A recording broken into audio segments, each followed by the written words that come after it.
আজগো চলে আইছি ঢাকার জিও উদ্যানে। এখানে আইয়া কি পরিমাণ যে ভাল লাগতে আছে, এত পরিমাণে টেস্ট এইটা বললে বোঝান যাইবে না। স্কুলে দেখা যায় অসাধারণ চমৎকার গাছ গাছালি দেখা যায়, জঙ্গল ফঙ্গল মিলেই জিলিয়া ওই পাশে ওই যে পুহুরের পাড় দিয়ে আগামুগা দেখা যায় বড় বড় গাছের অভাব নাই। গাছের কুলে আবার দেখা যায় সুন্দরভাবে সবাই বইয়ে বইয়ে গল্প গুজব করতে আছে। হ্যাঁ মানে আছে, যাই হোক ওটা আর কি বিষয় না। কিন্তু কথা যে এই জায়গায় যে আইতে পারবো আমি চিন্তাও করি নাই। মনে হয় একটা গেরাইন নিয়ে গাইয়া ভূত, এত সুন্দর একটা জায়গার মধ্যে আইছি। আইয়া আসলে ভালো লাগতে আছে না, সব স্মার্ট, অসাধারণ সুন্দর চমৎকার। আমি মাঝখান দিয়ে দেখা যায় একটা দইনসি আইয়া ঢুকছি এর মধ্যে।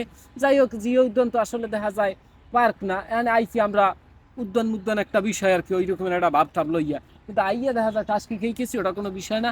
ঢাকার মধ্যে আরো আকর্ষণীয় চমৎকার চমৎকার জায়গা, এগুলো আমাকে আস্তে আস্তে দেখামু, খালি দেখতে থাকবেন ধৈর্য ধরিয়া। কালাবাই পেজটি আনো, ফলো না দিলে ফলো দিয়ে পাশে থাকেন। এরকম আকর্ষণীয় সুন্দর সুন্দর ভিডিও কিন্তু সামনে আইবে অহরহ।